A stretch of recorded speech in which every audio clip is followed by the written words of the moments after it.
Bonjour et bienvenue en direct sur KTV, la télévision, à la radio et sur les réseaux sociaux pour ce temps de parole consacré ce matin à l'école et à la rentrée scolaire. Et qui du mieux pour en parler que le recteur Gilles Albou. Bonjour. Bonjour. Bonne année. Merci, tous mes vœux, tous nos vœux à tous les auditeurs et les auditrices. Eh oui, et cette rentrée scolaire est chargée pour vous. Vous avez commencé par visiter différents établissements. Comment se passe cette rentrée scolaire ?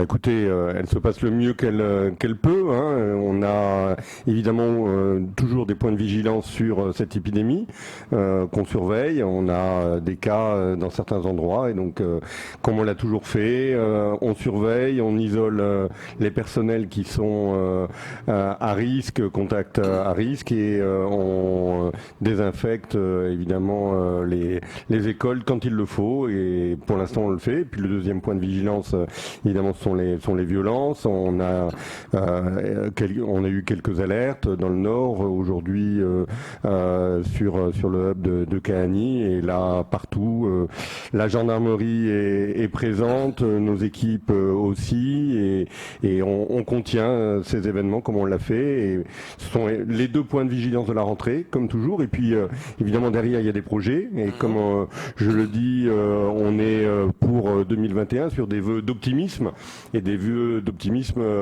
militant. Voilà. Je précise, parce que vous l'avez dit tout à l'heure, on est aussi dans une réforme de l'organisation territoriale de l'État, avec la mise en place de la DRAGES, donc la partie jeunesse, engagement, sport, qui va être maintenant, on va dire, dans le périmètre du rectorat. Alors c'est pas le recteur qui la dirige, le recteur, on va dire, récupère, on va dire, en termes de prérogatives cette partie, mais la DRAGES a une directrice que vous pourrez inviter, qui est Madeleine de la Perrière, et qui, on va dire, sera fera le pendant avec Patrick Bonfils, qui lui, évidemment, garde la partie, comme vous l'avez dit, cohésion sociale, qui elle-même va s'intégrer dans un plus grand ensemble. Vous l'avez très bien dit dans un article que j'ai lu ce matin. Et cet ensemble sera piloté toujours par Patrick Bonfils et sous l'égide du préfet. Ouais. Mais vous aurez quand même un regard là-dessus, vu que c'est le rectorat maintenant qui prend ça. Est-ce que c'est plus de charges pour le rectorat ? Alors, c'est évidemment un peu plus de charges. Enfin, au regard des personnels que nous encadrons, c'est une charge supplémentaire, mais on va dire que l'on peut assumer. C'est surtout, on va dire, une opportunité d'avoir, on va dire, dans un même ensemble, tout ce qui va concerner l'éducation au sens large. L'éducation nationale, évidemment, et puis l'éducation populaire, l'engagement pour les jeunes et le sport. Le sport qui à Mayotte est beaucoup une affaire de jeunes, évidemment. Oui. Et puis dans le même temps, vous le savez peut-être pas, nous allons aussi procéder à un rapprochement fonctionnel avec la direction des affaires culturelles, et toujours dans l'organisation. Alors ça, c'est une petite exception mahoraise. Je dis fonctionnel, on a signé une convention pour mieux travailler ensemble. Vous savez que une des priorités de notre ministre actuellement, c'est aussi l'éducation artistique et culturelle. Et donc on va avoir un partenariat renforcé avec cette direction. Et dans l'organisation territoriale de l'État, à partir du 1er janvier, nous avons aussi, nous récupérons la compétence recherche et innovation. Alors là, c'est, on va dire, quelque chose qui passe un peu inaperçu. On avait peu communiqué là-dessus, parce qu'avant, cette compétence était exercée par la préfecture de la Réunion, puisque donc c'était les anciennes DRRT, Direction pour la régionale de la recherche et de la technologie, qui deviennent des directions pour la recherche et l'innovation. Et Mayotte, évidemment, et c'est la conséquence du rectorat de plein exercice, Mayotte va piloter sa recherche et son innovation. Alors, c'est le rectorat qui porte cette délégation, mais évidemment, c'est on va dire, une mission qui est partagée entre le préfet et le recteur, comme d'ailleurs toutes les missions. Ici, à Mayotte, nous avons un délégué du gouvernement, c'est-à-dire un premier ministre. C'est le préfet, de toute façon, qui coordonne toutes les actions interministérielles. Et je le précise, parce qu'évidemment, dans la jeunesse et les sports, il y a beaucoup d'actions qui sont transversales et sur lesquelles, évidemment, le le préfet aura toujours la main. C'est vrai que c'est très important, on parle beaucoup du sport hein, pour les jeunes, pour canaliser les jeunes, ça c'est important. Donc maintenant la Dragesse, est-ce qu'il y a des projets qui sont importants, qui sont déjà sur le papier? Alors, on en parlait l'autre jour en direct avec la ministre et avec la secrétaire d'État à l'engagement. Pour Mayotte, cette année 2021, elle commence avec, disons, plusieurs projets dans cette sphère. Il y en a d'autres ailleurs. Dans cette sphère, il y a d'abord tous les projets autour de l'engagement, avec enfin le développement du service national universel que l'on compte mettre en place sur Mayotte. Alors, on avait déjà quelques jeunes volontaires, mais à cause évidemment de la crise sanitaire, on n'a pas pu faire les stages de cohésion. Donc, tout ça devrait être mis en place en 2021. C'est important d'insister sur l'engagement au sens large dans un territoire comme Mayotte. On parle beaucoup de cette jeunesse qui bouillonne, et cette jeunesse, on va dire, il faut évidemment transformer toute cette énergie en un engagement citoyen qu'on voit au travers des services civiques. Et vous savez que le préfet met en place ces groupes d'engagement justement pour aider les communes à travers justement les emplois aidés, les PEC et les services civiques. Et puis évidemment de notre côté, nous avons aussi un certain nombre de missions de services civiques, là aussi toujours dans le cadre de l'engagement. Et puis l'engagement, ça va aller au-delà. C'est aussi ce qu'on fait au niveau de l'éducation nationale avec les classes défense et donc aider les jeunes à s'engager. Donc ça, c'est vraiment une branche sur laquelle on va beaucoup travailler et qui fait vraiment partie des missions de la Dragesse, parce que dans Dragesse, le E, c'est engagement. Il y a évidemment le développement de la pratique sportive, avec, vous le savez, pour la ministre des Sports, une priorité, c'est le savoir nager, l'aisance aquatique.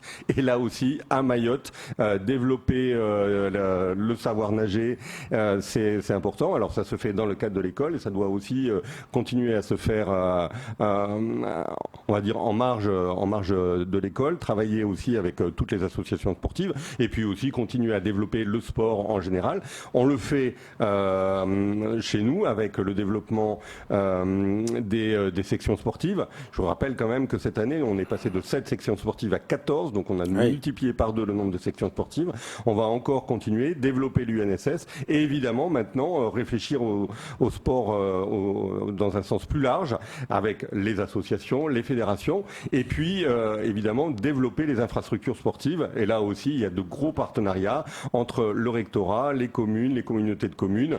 On a de plus en plus d'installations sportives qui sont mutualisées, celles du rectorat qui servent à tout le monde et celles des communes qui évidemment servent à nos élèves. Et puis côté jeunesse, il y a tout le travail qu'on doit développer avec le monde associatif pour, on va dire, abonder le plan, on va dire, voulu par le Premier ministre, un jeune, une solution. Là-dessus, le préfet fera prochainement des annonces. On a aujourd'hui des jeunes entre 16 et 25 ans qui souvent décrochent, et quand ils décrochent, on imagine bien les bêtises qu'ils peuvent faire. Et donc, de ce point de vue-là, il y a évidemment un continuum de réponses. Il y a les réponses, on va dire, éducation nationale, c'est-à-dire pour faire en sorte qu'ils décrochent pas, il faut aussi qu'on crée plus de formations professionnalisantes en lien avec les besoins du territoire. L'an dernier, nous avons ouvert 800 nouvelles formations. On a ouvert pratiquement 2000 places dans les lycées, 2000 places supplémentaires. Et d'ailleurs, à côté, on a construit, je le dis, c'est une parenthèse, on a construit 2000 places en 9 mois, disons, pour être exact, en 13 mois. Nous avons construit, alors évidemment, des bâtiments modulaires, mais de grande qualité. Oui. Bon, ils sont un peu critiqués, certains critiquent les bâtiments modulaires. Alors qu'ils y aillent, ceux qui critiquent, parce que je les trouve plutôt qualitatifs. Ouais. Ils sont assez agréables. Allez voir ce qu'on a fait à Sada. Au total, donc c'est 2000 places qui ont été ouvertes. 2000 places en métropole, c'est l'équivalent de 4 lycées. Ouais. Voilà, donc en 13 mois, on a construit l'équivalent de 4 lycées. Donc il y a évidemment le développement de ces formations professionnelles, 800 places l'an dernier, on vise 600 nouvelles places, donc ça fera 1400 places donc à la rentrée 2021. Il y a aussi tous les dispositifs qu'on met en place au rectorat, c'est-à-dire les dispositifs, on va dire, un peu de remédiation et de réorientation pour tous les élèves qui cherchent encore leur voie. Alors ça porte des noms, c'est les PAFI, les prépas focales, et que les jeunes connaissent bien après la troisième, après la seconde, quand on ne sait pas encore sa voie et on se met dans des dispositifs d'orientation. Et puis derrière, il y a aussi tous les lycées de la seconde chance, à qui on donne aujourd'hui, avec évidemment le préfet, une nouvelle coloration. Avant, on mettait dans ces lycées-là, vous vous souvenez, les élèves qui avaient échoué le bac et pour lesquels on ne trouvait pas de place physique pour repasser le bac. Alors ça, c'est fini, puisque on n'a plus de cas comme ça. Donc ces lycées de la seconde chance, que ce soit ceux qui ont été ouverts sur Mamoudzou côté rectorat ou ceux qu'on a inaugurés, que le préfet a inauguré récemment en lien avec l'association Mélésie dans le centre de Lille, ces lycées-là, ils ont évidemment pour but de réinsérer des jeunes qui, alors là, ont encore un peu plus décroché et à qui il faut redonner des chances. Donc vous voyez les missions de cette dragesse autour de l'engagement, du sport, de la jeunesse, elle participe finalement à on va dire une meilleure orientation de notre jeunesse, à lui donner plus d'ambition. Et c'est ça qu'il faut mettre en avant, c'est-à-dire qu'aujourd'hui on a une jeunesse qui progresse. Alors on nous dit toujours le niveau descend. Alors évidemment quand vous avez de plus en plus de jeunes, on a un peu, mais surtout avec certains qui arrivent avec des lacunes, on a l'impression qu'en moyenne le niveau descend. Mais certains disaient que quand on a le bac à Mayotte et qu'on arrive en métropole, on voit le choc en métropole et on rate en métropole parce que le bac était trop donné. Il y a du rattrapage à faire. Ouais. Ça c'est une chose certaine. Le rattrapage à faire, il est surtout sur la maîtrise du français. Oui. Il est surtout sur la maîtrise du français. Et donc ça, c'est un autre point sur lequel on a déjà commencé à travailler, sur lequel il va falloir qu'on travaille plus. C'est tous les dispositifs qu'on appelle petits lecteurs, petits scripteurs, qu'on trouve dans beaucoup de collèges actuellement, qu'il faut qu'on généralise, à savoir dans une classe, alors je prends l'exemple en 6e, puisque c'est là qu'on les découvre souvent, dans une classe en 6e, on doit sortir de la classe, en tout cas au moins au début, tous les élèves qui ne maîtrisent pas le français et les remettre à niveau au français dans des dispositifs justement de remise à niveau. Et comme ça se fait, on va dire, pour les étudiants étrangers qui arrivent en France et qui ne maîtrisent pas le français. Et comme ça se passe d'ailleurs dans tous les pays. Mes filles je vous l'ai certainement raconté, quand nous sommes allés aux États-Unis, ma fille aînée, elle a débarqué dans une école américaine. Et bien, les premiers mois, la plupart du temps, elle n'était pas dans la classe avec ses copains, ses copines. Elle apprenait l'anglais, l'américain. Et donc aujourd'hui, on a des enfants qui n'ont pas suivi une scolarité, on va dire, comme il aurait fallu dans le primaire et qui arrivent avec des lacunes.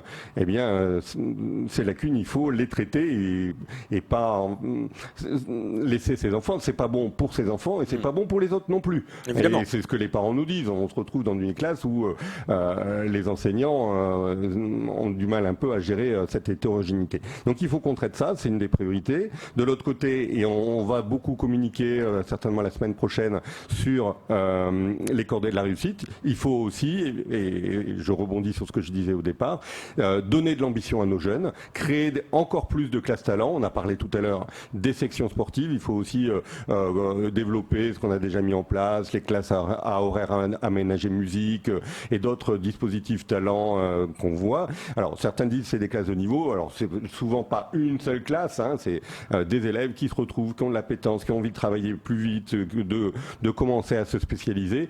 On est dans l'esprit de la réforme du lycée. Il faut qu'on donne aussi aux jeunes qui ont envie de se dépasser la possibilité de le faire. C'est tout l'intérêt des cordées de la réussite, donner à nos jeunes de l'ambition. Et vous disiez qu'aujourd'hui on a des jeunes qui passent le bac et qui ont un petit peu du mal dans le supérieur. On a aussi des jeunes à Mayotte qui passent le bac à Mayotte et qui sont pris dans les meilleures classes préparatoires aux grandes écoles en métropole, qui sont pris dans les meilleures universités en métropole. On en a qui partent à Sciences Po, on en a qui partent à l'INSA. Et quand je regarde les taux d'entrée dans ces écoles-là, issus de Mayotte et ceux issus, par exemple, de Montpellier, pour prendre des territoires de taille comparable, eh bien, on n'a pas à rougir. Donc, les très très bons de Mayotte réussissent au moins aussi bien que les très très bons de Montpellier. Et ça, c'est vrai. Voilà. Oui. Et ça, c'est vrai. Parlons des transports scolaires et ce fameux hub qui va se créer. Ça crée déjà des polémiques en disant oui, regrouper 17 communes, les gamins qui vont y aller, on ne pense pas au niveau sécuritaire. Il faut faire attention à ça. Vous avez parlé, vous, d'un internat, par exemple. Qu'est-ce que vous en pensez? Alors déjà, évidemment, à partir de la rentrée 2021, on va être sur une nouvelle configuration, une nouvelle gestion des transports. Les choses ont évolué. Je pense aussi que l'enveloppe budgétaire a augmenté. Je crois que le président du conseil départemental nous disait on passe, alors je dis de mémoire, de 30 millions d'euros à 50 millions d'euros. Donc il doit y avoir certainement un saut qualitatif. Si on passe, on va dire, de ce volume-là à 30 millions à 50 millions, on peut espérer, on peut attendre que ça se fasse aussi avec un saut qualitatif. Il y a aussi une autre organisation. Donc vous savez que les transports scolaires ont été allotis et donc le territoire a été découpé en zones qui correspondent plus ou moins aux communautés de communes. Donc, et donc sur chaque zone, il va y avoir un transporteur chargé d'assurer le transport pour cette zone. Donc déjà la première priorité, on y réfléchissait déjà avec le conseil départemental et il va falloir nous aussi qu'on soit proactif là-dessus. C'est qu'à l'intérieur d'une zone, il n'y ait plus, on va dire, de hub et qu'il n'y ait que du transport direct. Donc ça, c'est déjà la première chose. Évidemment, un jeune qui habite dans le sud et qui doit suivre sa formation dans le nord parce que il est au lycée hôtelier de Kawéni, et sur un territoire comme Mayotte, on peut pas avoir 3 ou 4 lycées hôteliers. Tout le monde le comprend, comme on pourra pas avoir 3 ou 4 lycées des métiers du bâtiment. Il y a forcément des logiques de spécialisation. Eh bien, aujourd'hui, notre diagnostic, c'est qu'il faut développer les internats. C'est la raison pour laquelle il y aura un internat sur Kawéni. On a déjà choisi l'architecte avec donc les services de la ville de Mamoudzou, et donc il y a déjà ce projet de construction. Et il y aura normalement un internat à Longoni.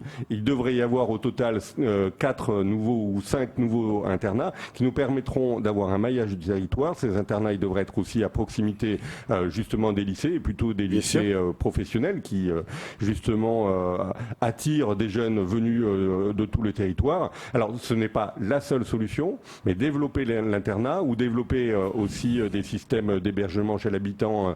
Il faut qu'on réfléchisse à ça aussi avec le conseil départemental.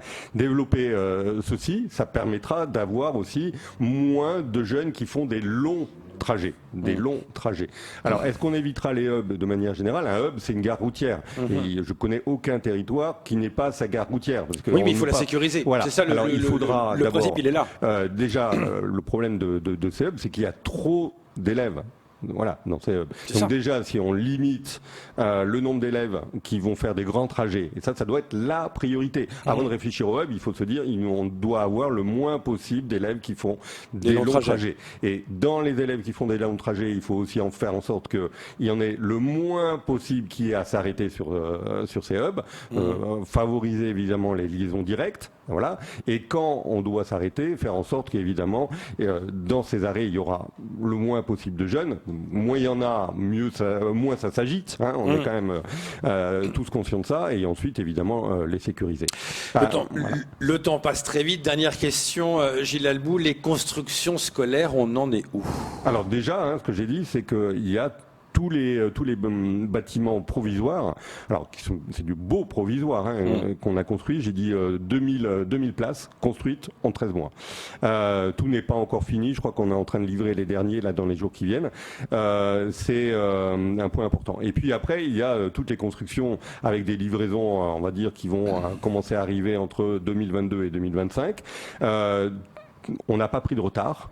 Ouais, donc c'était la question. On est dans les temps. On est toujours dans les temps. Vous vous souvenez qu'on avait pris un peu de retard sur le lycée de Msangmouji parce qu'il y avait des problèmes avec le foncier et des problèmes, on va dire, d'organisation avec la 3CO, et donc ça avait pris un petit peu de retard. Donc tout ça est maintenant est sur les rails. Donc pour les 4 lycées, c'est sur les rails. Sur les 8 collèges, on est en train de finaliser les dernières implantations des collèges, puisque évidemment là aussi il y a la question du foncier. Donc on travaille avec le conseil départemental sur pour finaliser le projet sur le sud de Mamoudzou. Il faut qu'on finalise encore une implantation d'un collège sur Koungou. Il y a la finalisation pour un collège sur Petite Terre. Sur les 5 côtes, c'est bien avancé. Les collèges, on va dire sur des modèles de construction plus rapide, parce que là c'est beaucoup plus normé. Évidemment, on construit pas de la même manière le lycée des métiers du bâtiment avec un certain nombre de contraintes qu'on construit le lycée de Chirongui avec une section, on va dire, d'enseignement professionnel autour notamment des métiers du bois. Donc il y a des contraintes vraiment plus fortes sur les lycées. Sur les collèges, je ne dis pas qu'on va les faire, on va dire, de manière stéréotypée, mais ça va être, on va gagner du temps dans les phases d'études et dans le choix des architectes. Donc on est toujours en phase. Moi, ce que j'ai dit, et je répétais hier aux organisations syndicales, on se donne rendez-vous en 2024. J'espère être là pour pouvoir montrer à tout le monde que les 4 lycées, les 8 collèges sont au rendez-vous. On a plus d'inquiétudes sur les constructions scolaires du premier degré. Vous savez qu'actuellement, dans la phase de programmation et par rapport aux annonces du président de la République, il nous manquera des salles. Et les salles qui nous manquent, c'est ce qui nous manquera pour faire diminuer les rotations. Donc nous, la priorité aujourd'hui, c'est déjà de suivre ces travaux sur le premier degré et être sûr que déjà les 500 soient livrés dans les temps. Malheureusement, on va pas en avoir beaucoup à cette rentrée. Donc on va peut-être là aussi devoir faire du modulaire parce que les parents, évidemment, ils sont impatients. Ils veulent qu'on prenne leurs enfants, notamment en maternelle. Il n'y a pas de raison qu'à Mayotte soit le dernier territoire où on ne peut pas mettre tous ses enfants à la maternelle, notamment sur les petites sections, les moyennes sections, on est encore en difficulté là-dessus. Donc il va falloir qu'on trouve certainement des solutions provisoires avec les maires. Et puis en parallèle, qu'on trouve quand même des moyens pour sortir des rotations. Il nous manquera encore un peu de salles de classe si je vois où on en est en termes de programmation. Et là-dessus, il faut qu'on aille jusqu'au bout des annonces présidentielles et qu'on trouve de quoi construire finalement ces 300 salles de classe. Donc je ne suis pas sûr qu'on soit là pour le coup au rendez-vous en 2024, mais disons si on vise 2027-2028, je pense qu'on devrait avoir de quoi faire cesser les rotations sur Mayotte. Merci beaucoup Gilles Alboud d'être venu pour cette rentrée scolaire. C'est tout pour ce temps de parole.